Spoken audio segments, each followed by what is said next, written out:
Hi, this is Beth Allen from DIY Hip Chicks, and it's time for some DIY nuggets at noon.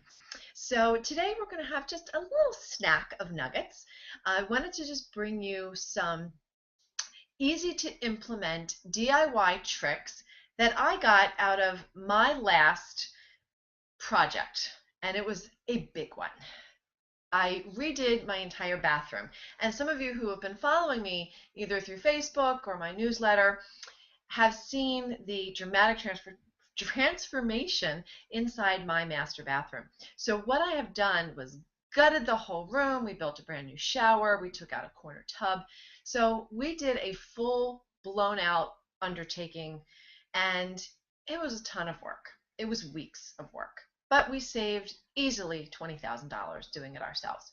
And I say we because my husband helps, and I'm generally the lead on the projects, but he's handy, and we do things together. Otherwise, it would take me like a whole year of Sundays just to get that bathroom up and running. So, but what I wanted to talk to you guys about were some easy things that you can do around the house when you're doing a project to make sure that you stay organized, that you have a clean workspace, and that you're getting things done on time. So a couple little hints for you today are when you're working on a project, and it is a significant project, you want to make sure that you have all your stuff together. You got all your tools organized and located in kind of what we called our staging area. So we were working on a master bathroom. We used the corner of the bedroom as the staging area. So you want to make sure you have that space where you can lay out all of your stuff and have a place to work. So what I did was got some boxes. You can hit Costco, BJ's, where even your grocery store, and ask them for some cardboard boxes.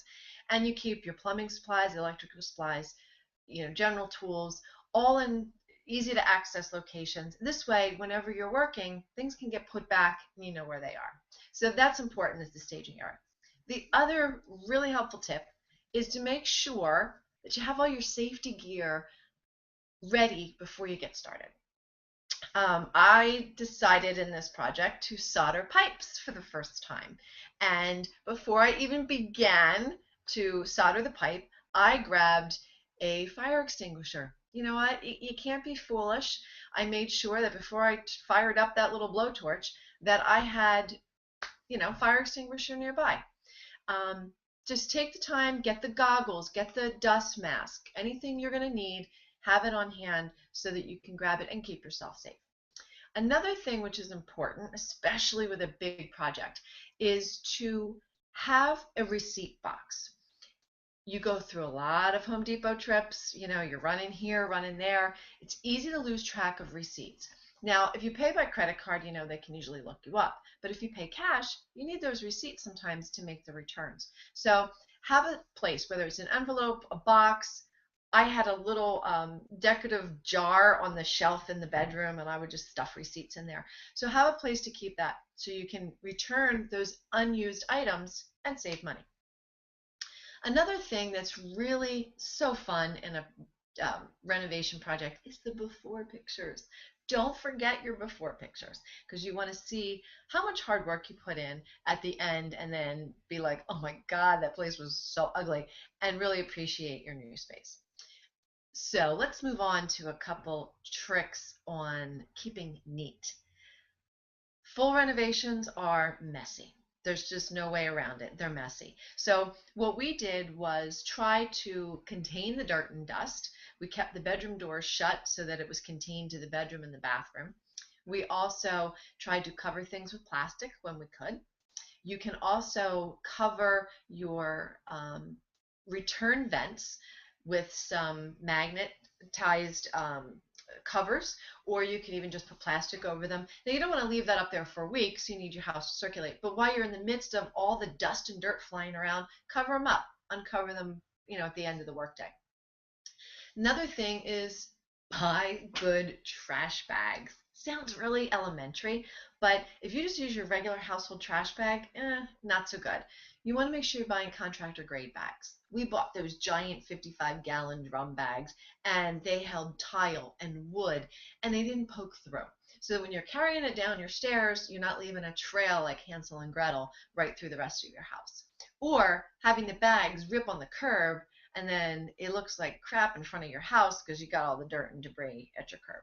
So get the good quality trash bags. And old t-shirts. You know, we've all got them. You got old t-shirts and stuff lying around the house. Really consider grabbing those, cutting them up, and using them for rags. Whether you're cleaning up slop, if you're doing plumbing, you always need some dirty rags. So keep some around. Another thing is to clean up every day. The end of every work day, get out the dustpan and brush, sweep all the stuff, wipe down as much dirt and dust as you can. Get the vacuum with the hose and suck up all the dirt. You'll feel like you have more control over the whole project. And it's easier breathing and benefit for your health that you're getting all that dust out on a daily basis. The other thing that's important is to make sure when you're done a big renovation that you change the air filter on your heating system.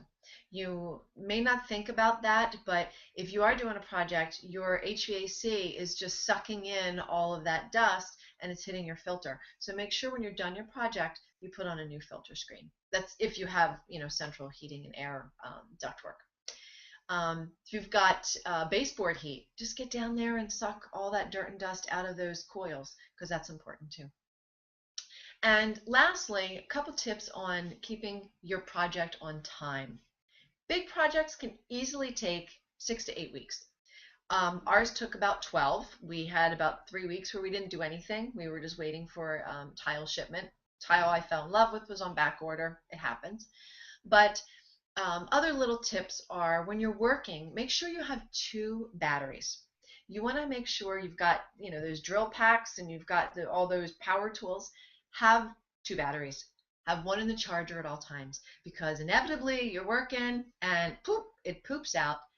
And now what? Do you want to really be at a total standstill because of a battery issue? So make sure you've always got one in the charger so you can keep moving. Another thing is have 2 of everything that you might be able to work jointly with another person. My husband and I, when we ripped out the framing for the tub, we had 2 hammers out. So we were moving along.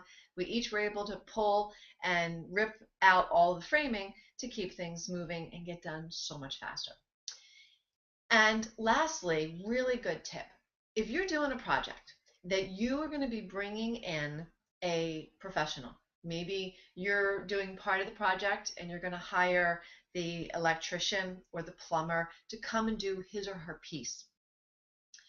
I say her because, of course, there are female electricians and plumbers out there. Not too many, but there are.